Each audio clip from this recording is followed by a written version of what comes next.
Hello and namaste. Welcome to another vlog. आज चाहिँ हामी लिटल ब्लू लेक भन्ने ठाउँमा आइपुगेका छौं। यहाँबाट भ्लग स्टार्ट भएको छ। Hope you guys will enjoy it. यो चाहिँ माउन्ट क्यामरून भन्ने ठाउँमा छ। अनि यो चाहिँ जस्ट रोडको साइडमै छ, on the way to St. Helens, ताजमानियाको। अनि it's a beautiful place to visit. नाम चाहिँ लिटल ब्लू लेक। अब यो लेक चाहिँ म पनि फर्स्ट टाइम आएको हो। ब्लू छ, ब्लू कलरको छ भनेर यसको नाम छ।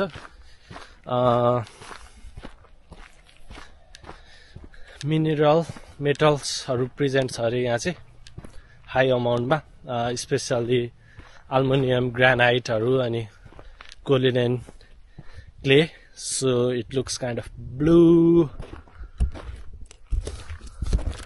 अलि अब हामीले चाहिँ गाडी त्यहाँ तल पार्किङ गर्यौं अनि जस्ट 1 मिनेट जति हिँडेपछि सो यहाँ आउन सकिन्छ। अलि डेन्जरस रिस्की नै रहेछ यहाँ चाहिँ। अब सो यहाँ चाहिँ क्यामेरामा चाहिँ कस्तो ग्रीन देख्यो कि ब्लू देख्यो हैन, त्यही होला। सानो छ, त्यस्तो ठुलो पनि छैन। अनि यसलाई चाहिँ अब लिटल ब्लू लेक भनेको छ।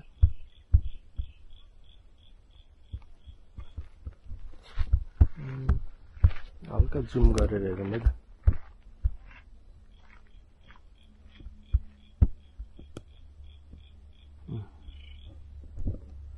So it's kind of a beautiful place. एउटा थकानबाट मुक्त हुन सकिन्छ यहाँ चाहिँ।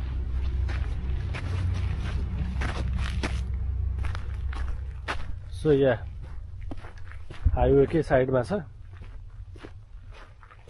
त्यो भएर चाहिँ गाडीहरु पास बाइ पनि भइरहन्छ।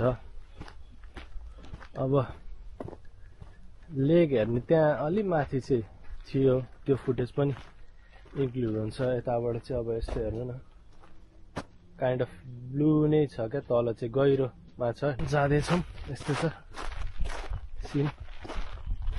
यता चाहिँ यो वाकिङ ट्र्याक भन्ने के भन्ने ठुलै बाटो छ। जस्ट यसलाई अब तल फलो गरौँ हामी। यहाँ साइडको हो क्या यो चाहिँ, जस्ट हिँड्न मिल्ने बाटो। यस्तो प्लान्टहरु पनि छ, खतरा छ खतरा। लेट्स सी के हामी एक्सप्लोर गर्छौं अब। सो या लिटल ब्लू लेक यहाँबाट चाहिँ नाइस। अब यसलाई जुममा हेर्यो भने सही छ नि त हैन, त्यस्तो हो। हामी चाहिँ अब त्यो लेकको तल गइरहेका छौं। खासै हिँड्नु पर्ने वाकिङ केही पनि छैन, गाडी त्यस साइडमा पार्क गर्यो, त्यहाँबाट नि लुकआउट हेर्न चाहिँ मिल्छ, भ्यू गर्न चाहिँ मिल्छ। अब यहाँ बाटो चाहिँ कता कता हो डिरेक्सन भनेर लेखेको छैन, आफैले बाटो यता होला भन्दै तल तल जाने हो। त्यही हो, रुखहरु छ।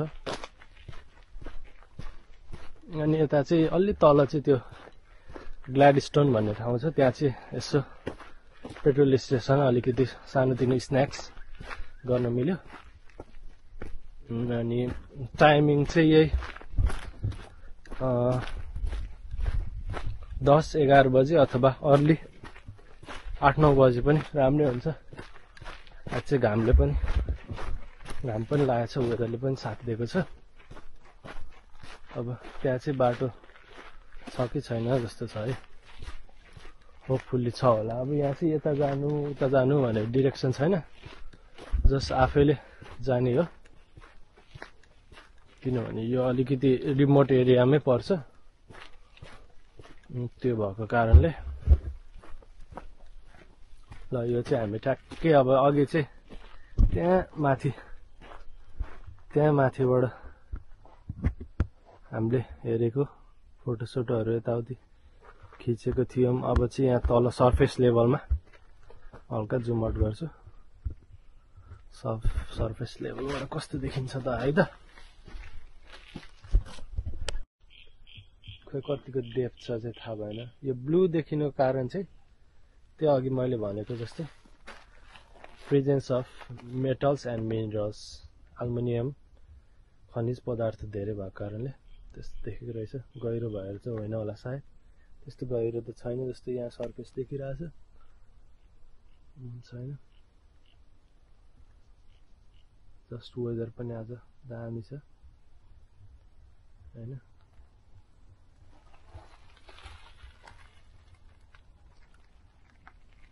नेचुरल ब्युटी हो क्या यो चाहिँ।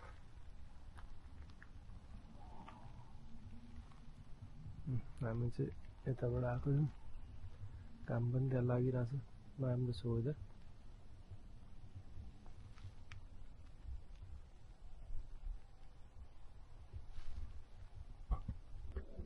हामीले कार पार्क चाहिँ अनि हो त्यो सेक्सनमा हल्का जुम आउट गर्छु, त्यहाँतिर पार्क गरेका थियौँ। अनि यताबाट हिँड्दै हिँड्दै हिँड्दै आएर उता चाहिँ अब त्यो ट्र्याक छैन, हिँड्ने ट्र्याक, यताबाट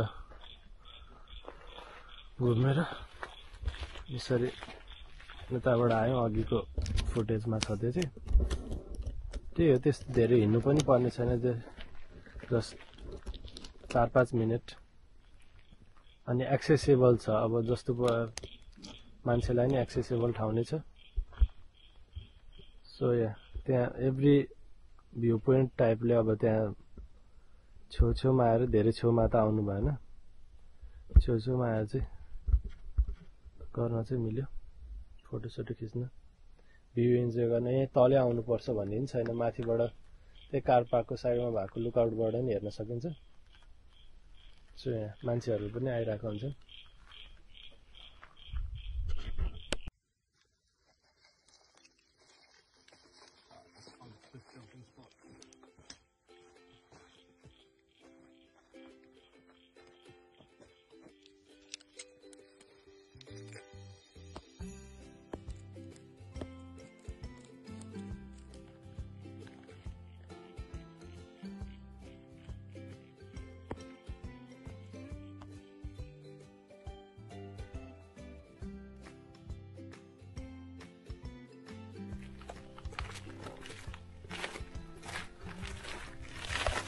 Little Blue Lake. Woohoo! We are here today.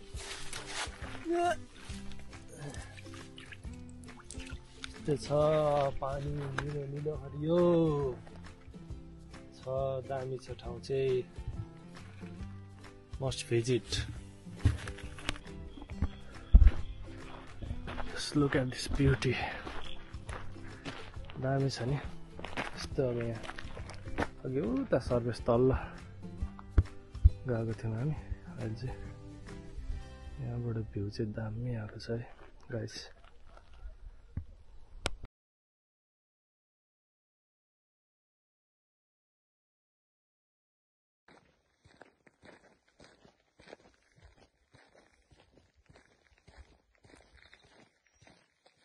हामी चाहिँ अब त्यहाँ ब्लू लेक तलबाट माथि आयौँ, अलिअलि थाका जस्तो भयो।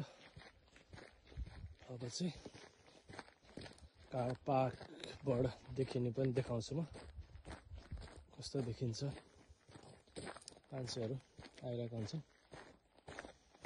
सो यप, यो चाहिँ अब उता तल चाहिँ हाइवेको हो, हाइवेबाट 100 मिटर जतिमा यो कार पार्क आइपुग्नेछ। अनि यहाँ चाहिँ यस्तो छ, 2-3वटा गाडी छ। मेरो गाडी चाहिँ यहाँ छ, गाडी पनि 4 भइसक्यो। कागपागबाट जस एउटा क्विक लुकआउट गर्न मान्छेलाई मन लागेको छ भने चाहिँ कागपागबाट नि हेर्न सकिन्छ।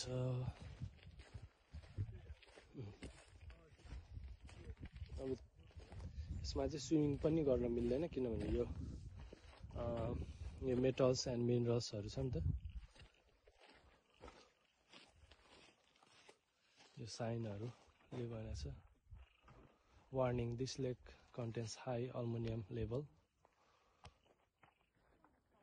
Water contact and swimming is not recommended. Water contact गर्न पनि नमिल्ने रहेछ होइन, यस्तो छ चाहिँ वार्निङ साइनहरू पनि छ। जस यो चाहिँ कार पार्कबाट देखिने एस्टोनिसिङ भ्यू। अझै तल उताबाट गयो भने चाहिँ राम्रो भ्यू पनि देखिन्छ।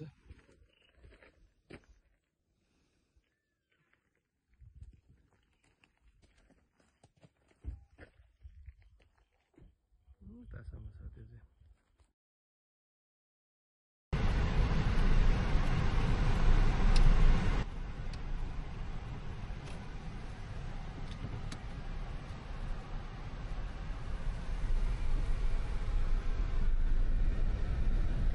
लिटल ब्लू लेकबाट बाहिर निस्केर हाइवे, यो हाइवेको नाम चाहिँ त्यही हेर्नुपर्छ के भन्छ यसलाई। सानो छ बाटो चाहिँ, हाइवे त हाइवे हो, बाटो सानो छ। यो चाहिँ यहाँ म्यापले चाहिँ यसलाई के भन्छ ग्लेडस्टोन रोड भनिरहेको छ।